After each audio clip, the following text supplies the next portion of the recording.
하늘의 별이 별나게 많은 첫 가을밤이었다. 아이는 전에 땅 위에 이슬같이만 느껴지던 별이 오늘 밤엔 그 어느 하나가 꼭 어머니일 것 같은 생각이 들어 수많은 별들을 뒤지고 있었다. 그러나 아이는 곧 안에서 누구를 꾸짖는 듯한 아버지의 음성에 정신을 깨치고 말았다. 아이는 다시 하늘로 눈을 부었으나 다시는 어느 별 하나가 어머니라는 환상을 붙들 수는 없었다. 아쉬웠다. 다시 아버지의 누구를 꾸짖는 듯한 음성이 들려 나왔다. 아이는 아쉬운 마음으로 아버지의 음성이 들려오는 창 가까이로 갔다. 안에서는 아버지가 두 번 다시 그런 눈치만 뱉단 봐라. 죽여 없애고 말 테니. 꼭대기 피도 안 마른 년이 누굴 망신시키려고 하는 품이 누이 때문에 여간 노한 게 아닌 것 같았다. 조만 일에는 노하는 일이 없는 아버지가 이렇도록 노함에는 심상치 않은 일이 일어났음에 틀림없었다. 의붓 어머니의 조심스런 음성으로 좌우간 그 편 집안을 알아보시구래 하는 말이 들려 나왔다. 이어서 여전히 아버지의 알아보긴 쥐뿔을 알아봐 하는 노기찬 음성이 뒤따랐다. 이번엔 누이의 나직이 떨리는 음성이 한 번 동무의 오래비하여 했다. 이젠 학교도 고만둬라 하는 아버지의 고함에 누이 아닌 아이가 등골이 서늘해짐을 느꼈다. 그러면서 얼마 전에 누이가 호리호리한 키에 흰 얼굴을 한 청년과 과수 노파가 살고 있는 골목 안에 마주 서 있는 것을 본 일이 생각났다. 그때 누이는 청년이 한반 동무의 오빠인데 심부름을 왔었다고 변명하듯 말했고 아이는 아이대로 그저 모른 채 하고 있었으나 속으로는 누이 같은 여자와 좋아하는 청년의 마음을 정말 모르겠다고 생각했었다. 그 청년과 누이가 만나는 것을 집안에서도 알았음에 틀림없었다. 지금 안에서 의붓 어머니의 낮으나 힘이 든 음성으로 예, 넌 또 웬 성냥 장난이가 하는 것만은 이제는 유치원에 다니게 된 이복 동생을 꾸짖는 소리리라.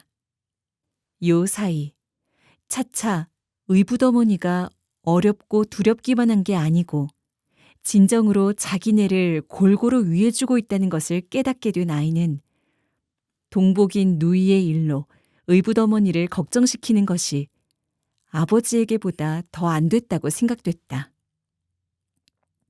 다시 의붓 어머니의 조심성 있고 은근한 음성으로 너도 생각이 있겠디만 이제 내게 잘못이라도 생기면 땅속에 있는 너희 어머니한테 어떻게 내가 낯을 들겠니? 자, 이젠 네 방으로 건너가거라.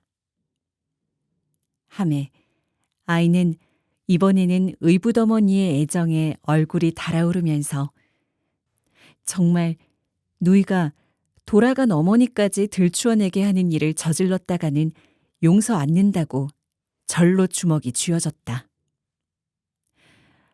어디서 스며오듯 누이의 흐느끼는 소리가 들려왔다. 두 번 다시 그런 일만 있었단 봐라. 초매로 묶어서 강물에 집어넣고 말디 않나. 하는 아버지의 약간 노염은 풀렸으나 아직 엄한 음성에 아이는 이번에는 또 밤바람과 함께 온몸을 한 번 부르르 떨었다. 꽤 쌀쌀한 어떤 날 밤이었다. 의붓 어머니가 아버지에게 애걸하다시피 하여 학교만은 그냥 다니게 된 누이 보고 아이가 우리 산보가 했다. 누이는 먼저 뜻하지 않았던 일에 놀란 듯 흐린 눈을 크게 떠보이고 나서 곧 아이를 따라 나섰다. 밖은 조각달이 달려 있었다. 그리고 수많은 별들이 빛나고 있었다. 싸늘한 바람이 불어왔다. 바람이 불어올 적마다 별들은 빛난다기보다 떨고 있는 것만 같았다. 아이는 앞서 대동강 쪽으로 난 길을 접어들었다. 누이는 그저 아이를 따랐다. 어둑한 속에서도 이제 누이를 놀래어 주리라는 계교 때문에 아이의 얼굴은 미소가 떠올라 있었다. 강둑을 거슬러 오르니까 더 서늘어웠다. 전에 없이 남동생이 자기를 밖으로 이끌어낸 것을 의아하게 여기는 눈치로, 그러나 즐거운 듯이 누이가 아이에게 춥디 않니? 했다. 아이는 거칠게 머리를 옆으로 저었다. 젖고 나서 어둠으로 해서 누이가 자기의 머리 저음을 분간치 못했으리라고 깨달았으나 아이는 그냥 잠자코 말았다. 누이가 돌연 혼잣말처럼 사실 나 혼자였다면 벌써 죽고 말았어. 죽고 말디 않고 삶은 뭘 하노. 그래도 네가 있어 그렇디.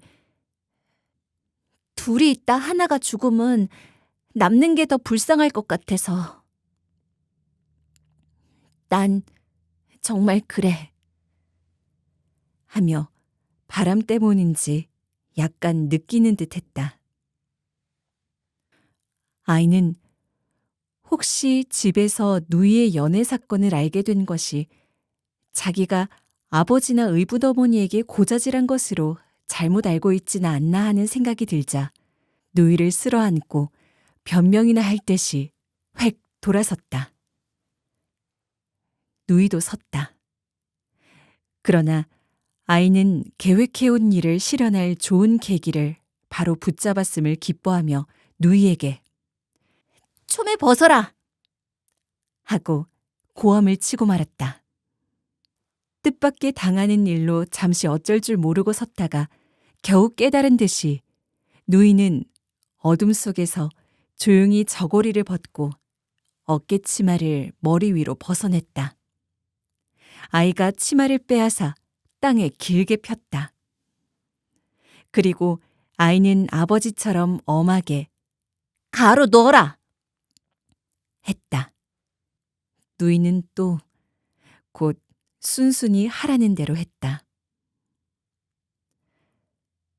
그러나 아이는 치마로 누이를 묶어 강물에 집어넣는 차례에 이르러서는 자기가 하는 일이면 누이가 죽는 한이 있더라도 아무 한거 없이 도리어 어머니다운 애정으로 따라할 것만 같은 생각이 들며 누이가 돌아간 어머니와 같은 애정을 베풀어서는 안 된다고 치마 위에 이미 죽은 듯이 누워있는 누이를 그대로 남겨둔 채 그대로 돌아서 그곳을 떠나고 말았다.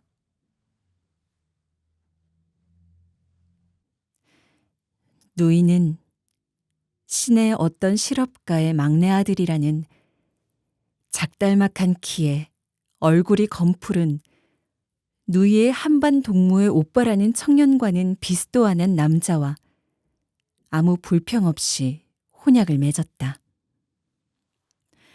그러고 나서 얼마 안 되어 결혼하는 날 누이는 가마 앞에서 의붓 어머니의 팔을 붙잡고는 무던히나 슬프게 울었다. 아이는 골목에 몸을 숨기고 있었다. 누이는 동네 아낙네들이 떼어놓는 대로 가마에 오르기 전에 젖은 얼굴을 들었다. 자기를 찾고 있음에 틀림없다고 생각하면서도 아이는 그냥 몸을 숨기고 있었다. 그리고 누이가 시집간 지 또 얼마 안 되는 어느 날 별나게 빨간 놀이 진 늦저녁 때 아이는 누이의 부고를 받았다. 아이는 언뜻 누이의 얼굴을 생각해내려 하였으나 도무지 떠오르지가 않았다.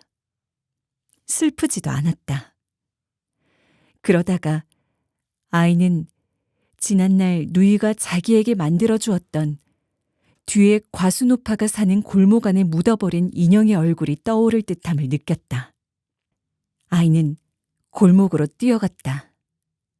거기서 아이는 인형 묻었던 자리라고 생각히우는 곳을 손으로 팠다. 흙이 단단했다. 손가락을 세워 힘껏 파댔다. 없었다. 짐작되는 곳을 또 파보았으나 없었다. 벌써 썩어 흙과 분간치 못하게 된 지가 오래리라. 도로 골목을 나오는데 전처럼 당나귀가 메어 있는 게 눈에 띄었다. 그러나 전처럼 당나귀가 아이를 차지는 않았다. 아이는 달구지체에 올라서지도 않고 전보다 쉽사리 당나귀 등에 올라탔다. 당나귀가 전처럼 제 꼬리를 물려는 듯이 돌다가 날뛰기 시작했다. 그리고 아이는 당나귀에게나처럼 우리 누이를 왜 주겐! 왜 주겐! 하고 소리를 질렀다. 당나귀가 더 날뛰었다. 당나귀가 더 날뛸수록 아이의 왜 주겐 하는 지름소리가 더 커갔다. 그러다가 아이는 문득 골목 밖에서의 누이의 대런하는 부르짖음을 들은 거로 착각하면서 불어 당나귀 등에서 떨어져 굴렀다. 이번에는 어느 쪽 다리도 삐지 않았다. 그러나 아이의 눈에는 그제야 눈물이 괴었다. 어느새 어두워지는 하늘에 별이 돋았다가 눈물 괴 아이의 눈에 내려왔다. 아이는 지금 자기의 오른쪽 눈에 내려온 별이 돌아간 어머니라고 느끼면서 그럼 왼쪽 눈에 내려온 별은 죽은 누이가 아니냐는 생각에 미치자 아무래도 누이는 어머니와 같은 아름다운 별이 되어서는 안 된다고 머리를 옆으로 저으며 눈을 감아 눈 속의 별을 내몰았다. 아무래도 누이는 어머니와 같은 아름다운 별이 되어서는 안 된다고 머리를 옆으로 저으며 눈을 감아 눈 속의 별을 내몰았다.